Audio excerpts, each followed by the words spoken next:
எப்பவுமே பார்த்தீங்கன்னா, தமிழர் தாயகத்தை மையப்படுத்திய செய்தினாலே, அதில ஆதரவு செய்தியும் இருக்கும், எதிர்ப்பு செய்தியும் இருக்கும். அது எல்லா விஷயத்திலயுமே அப்படி இருக்கிறத நம்ம பார்த்துருக்கோம். தற்பொழுது நமக்கு கிடைத்த ஒரு செய்தி தான். அந்த செய்தி என்னன்னு பார்த்தீங்கன்னா, பிரான்ஸ்ல ஒரு மாநாடு நடத்துனாங்க. அதாவது 15ஆம் தேதி அந்த மாநாடு நடத்தப்பட்டது. ஆனால் அந்த மாநாடு நடத்தப்படுவதற்கு முன்பாகவே அந்த மாநாடை எதிர்த்து கருத்துகளும் பரிமாறப்பட்டன. அதாவது மக்களை பற்றியும் மக்களுடைய நினைவுகளை பற்றியும் எதுவும் தெரியாதவர்கள் தங்களால் தான் ஒரு தனி நாடை உருவாக்கக்கூடிய களத்தை எடுக்க முடியும் அப்படிங்கிற ஒரு தம்பட்டத்தோடு இந்த மாநாடை நடத்திக்கிட்டு இருக்கிறாங்க. இந்த மாநாட்டில் அவங்க என்ன பெரிய சாதனையை செய்திட போகிறாங்க, மக்களை ஏமாற்றக்கூடிய ஒரு களம் தான் இந்த மாநாட்டை மையப்படுத்தி எடுக்கப்படுது அப்படிங்கிற செய்தியோட ஒரு எதிர்ப்பு பதிவுகள் வெளிவர தொடங்கின. குறிப்பாக பார்த்தீங்கன்னா சமூக செயற்பாட்டாளர் இருக்கக்கூடிய ஐயா கிருபாகரன் போன்றவர்கள் எல்லாம் அதை பதிவுகளாகவே வெளியிட்டிருந்தாங்க. அந்த பதிவுகளில் அவங்க இந்த மாநாட்டை மையப்படுத்தி பல செய்திகளை எடுத்து வைத்திருந்தாங்க. அவங்க குறிப்பிட்ட செய்தி என்னவென்றால், இந்த மாநாடு உண்மையிலே மக்களுக்கான மாநாடு அல்ல, அல்லது எங்களுடைய தமிழர்கள் சார்ந்த உணர்வுகளை மையப்படுத்தி தமிழர்கள் நெடுநாளாக கண்டுகொண்டு இருக்கக்கூடிய கனவுகளை நிறைவேற்றுவதற்காக எடுக்கப்படுகின்ற மாநாடு இது இல்லை. இது அவங்க திட்டமிட்டு எல்லாரும் ஓடி ஒளிஞ்சி ஒதுங்கி இருந்தவங்க எல்லாம் திட்டமிட்டு ஒன்று சேர்ந்து அவங்க தான் இந்த மண்ணுக்காக போராடுறது மாதிரி காட்டுறதுக்காக எடுத்திருக்கக்கூடிய மாநாடு அப்படிங்கிற செய்தி தான் கிருபாகரன் ஐயா போன்றவர்கள் எல்லாம் எடுத்து வச்சாங்க. ஆனால் இந்த மாநாட்டில் என்ன பேசப்பட்டது, இந்த மாநாடு எதை நோக்கி நகர்ந்தது, இதை குறித்த செய்தி நமக்கு கண்டிப்பாக தெரியணும்னு ஒரு எண்ணம் என் மனசுக்குள்ளே இருந்துக்கிட்டே இருந்துச்சு. காரணம், 15ஆம் தேதிக்கு முன்பாக ஐயா கிருபாகரன் அவங்க வெளியிட்டிருந்த இந்த கருத்தியலை மையப்படுத்தி நான் ஒரு காணொலியை வெளியிட்டிருந்தேன்.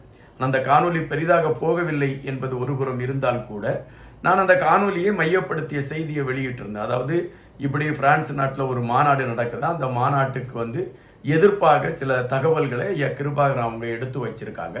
அப்படின்னா அந்த மாநாட்டில் ஏதோ ஒரு பிரச்சனை இருக்கு போல இருக்கு அப்படிங்கிறத நான் மையப்படுத்தி அந்த கருத்தை பதிவிட்டிருந்தேன்.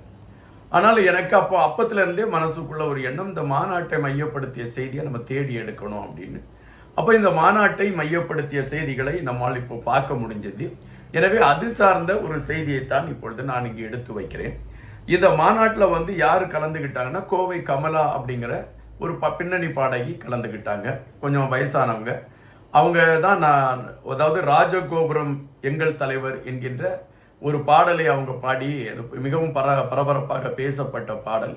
அவங்க வாகனத்திலிருந்து இறங்கி அந்த விழாவுக்கு வருகின்ற பொழுது அவங்க இறங்கின உடனே அந்த பாட்டு ஒலிக்கக்கூடிய ஒரு களத்தை நம்மால் பார்க்க முடிஞ்சிச்சு. அந்த மாநாட்டு பந்தலில் பெரும்பாலாக பெண்கள் அதிகம் இருந்தது போன்றதான் தோன்றியது.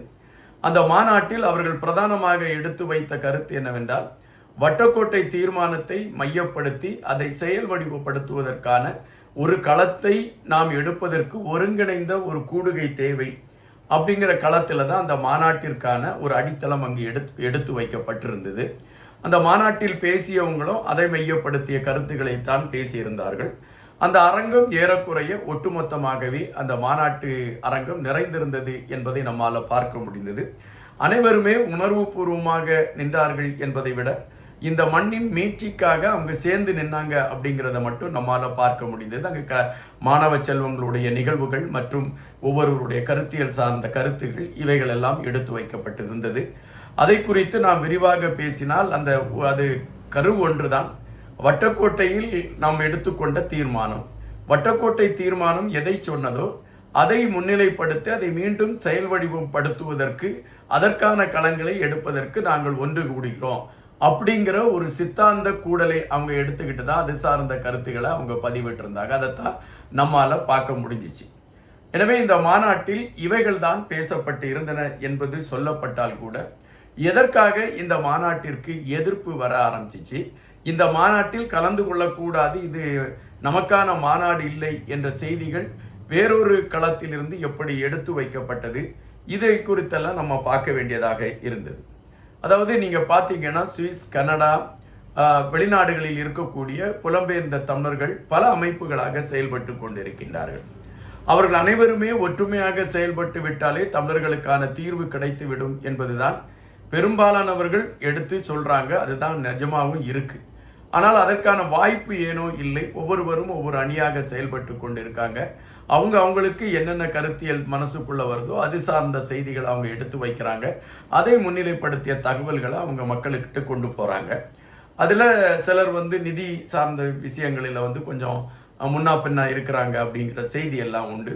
ஒரு சிலர் மனப்பூர்வமாக இந்த தார்மீக களத்தோடு அவங்க நிற்கக்கூடிய ஒரு சூழலையும் நம்ம பார்க்க முடியுது. இது பரவலாகவே எல்லா இடத்துலையுமே இருக்கிறது. அப்போது ஒருத்தர் ஒன்று செஞ்சால் இன்னொருத்தர் எதிர்க்கக்கூடிய களம் அந்த தமிழ் அமைப்புகள் பலவாக இருக்கக்கூடிய காரணத்தினால இது தொடர்ந்து கொண்டே இருக்கிறது. இப்பொழுது இந்த பிரான்சில் கூடிய இந்த மாநாட்டில் தமிழர்களுடைய விடயத்தை மையப்படுத்தி தான் அவங்க பேசுவதற்கான களம் எடுத்திருக்காங்க என்கின்ற செய்திகள் அங்கு நம்மால் அறியக்கூடியதாக இருந்தால் கூட உண்மையான உள்ளத்தோடு இவங்க தமிழ் சார்ந்த விஷயத்திற்காக இவங்க முன்னிக்கிறாங்களா, அல்லது இவங்களும் நிதி சார்ந்த களங்களை முன்னிலைப்படுத்தி அதற்காக இப்படி ஒரு களத்தை எடுத்துக்கொண்டு பயணிக்கிறாங்களா? இந்த கேள்விகள் எழும்பி மனதிற்குள் ஒரு கேள்வியாக எழும்பியிருக்கு. ஆனால் அதற்கான விடை எந்த பக்கத்திலும் இல்லை. ஆனால் இந்த சூழலில்தான் இதற்கு எதிர்ப்புகளும் பதிவாகி இருந்தது என்பதை நான் முன்னிலே குறிப்பிட்டிருந்தேன். அந்த எதிர்ப்புகள் எதனை மையப்படுத்தி பேசப்பட்டிருந்துச்சுன்னா, நாங்கள் களத்தில் நின்று போராடினோம், எங்களுக்கு அந்த கஷ்டம் தெரியும், எதற்காக நாங்கள் போராடினோம் அப்படிங்கிறது தெரியும், யார் யார் தியாகம் செஞ்சாங்க அப்படின்னு தெரியும். அப்பெல்லாம் கொல்லைப்புறம் வழியாக ஓடி தப்பித்தவங்க இங்கிருந்து போனால் போதும்னு போயிட்டு வெளிநாடுகளில் போய் அவங்க அங்கே போய் உட்கார்ந்துட்டு எங்களுக்கு அவங்க இப்போ எங்களுக்கு ஒன்றும் தெரியாது, அவங்களுக்கு தான் எல்லாம் தெரியும் அப்படிங்கிற நிலைப்பாட்டில் அவங்க இது போன்ற மாநாடுகளை நடத்தி அவங்க ஒரு ஆளும் தான் இதற்காக போராடுறது போல அவங்க காட்டிக்கிட்டு இருக்காங்க. நாங்கள் இங்கே ரத்தம் சிந்தி இருக்கோம், நாங்கள் இங்கே வியர்வை சிந்தி இருக்கிறோம், உடலில் இருக்கக்கூடிய சதைகளை சிந்தி இருக்கோம், உயிர்களை கொடுத்திருக்கிறோம், எங்களுடைய உறவுகளை கொடுத்திருக்கிறோம். எனவே எங்களுக்கு தெரியும் அதற்கான களம் எப்படி இருக்கும் என்பது. எனவே நாங்கள் அதனை மையப்படுத்தி தான் நாங்கள் பேசுவதற்கு தயாராகிட்டு இருக்கோம். ஆனால் இவங்க செய்வதெல்லாம் ஒட்டுமொத்த பித்தலாட்டம் என்கின்ற கணக்கீட்டில் தான் அந்த எதிர்ப்பு கருத்துகள் பதிவாகி இருந்தன. குறிப்பாக பார்த்தீங்கன்னா சமூக செயற்பாட்டாளராக இருக்கக்கூடிய ஐயா கிருபாகரன் அவர்கள் பல நேரங்களில் பல செய்திகளை எடுத்து வைக்கின்ற பொழுது அதிலே நமக்கு தெரியாத பல தகவல் கிடைப்பதற்கான வாய்ப்புண்டு. ஒன்று பார்த்தீர்கள் என்றால் ஐநா மன்றத்தில் பல விடயங்களை குறித்த செய்திகள் பரிமாறப்படுகின்றன. ஆனால் அங்கு என்ன பரிமாறப்படுகிறது, என்ன விஷயங்கள் பேசுகிறாங்க, இதை குறித்த செய்திகள் எல்லாம் நம்ம தேடி எடுக்கணும்னா நமக்கு அது பெரிய சிக்கலாக இருக்கும். அப்போ பார்த்தீங்கன்னா ஐயா கிருபாகரன் அவர்கள் இந்த பத்திரிகைகளில் கட்டுரை எழுதுவாங்க. அப்போ அந்த கட்டுரைகளை நம்ம படிக்கின்ற பொழுது நமக்கே ஒரு தெளிவு வந்துடும். ஆகா, இந்த இடத்துல இந்த பாயிண்ட் சிறப்பாக இருக்குது, இதை நம்ம கையில் எடுத்துக்கிட்டு பேசினா இன்னும் சிறப்பாக பேசலாம் அப்படிங்கிற ஒரு எண்ணம் நம்ம மனசுக்குள்ளே வந்துடும். எனவே நிறைய தகவல்கள் அவங்கள்ட்ட நம்மளால் எடுக்க முடியுது. ஆனால் இந்த மாநாட்டிற்கு கிருபாகரன் அவங்க ஏன் எதிர்ப்பு தெரிவித்தாங்க, அதற்கான விளக்கத்தை அவங்க கொடுக்கல. நான் ஒரு ஷார்ட்டாக ஒரு அதாவது பகிரி மூலம் ஒரு செய்தியை அனுப்பியிருந்தாங்க. அந்த செய்தியில் நாங்கள் இது எதிர்க்கப்பட வேண்டிய மாநாடு அப்படிங்கிற மாதிரி அவங்களுடைய கருத்தியல் இருந்தது. ஆனால் அதை விளக்கமாக அவங்க எடுத்து வைச்சா இந்த மாநாட்டில் இருக்கக்கூடிய நிறை குறைகளை குறித்து நம்ம இன்னும் தெளிவாக பேசுவதற்கான ஒரு களமாக அது அமையும் அப்படிங்கிறது தான் என்னுடைய எண்ணமாக இருக்கிறது. தமிழ் சார்ந்த பல விடயங்களை குறித்து நான் பேசிக்கிட்டு இருக்கேன்னு உங்களுக்கு தெரியும். பல நண்பர்கள் இங்கே கேள்வி கேட்கக்கூடிய நேரத்தில் என்கிட்ட சில கேள்விகள் கேட்பாங்க.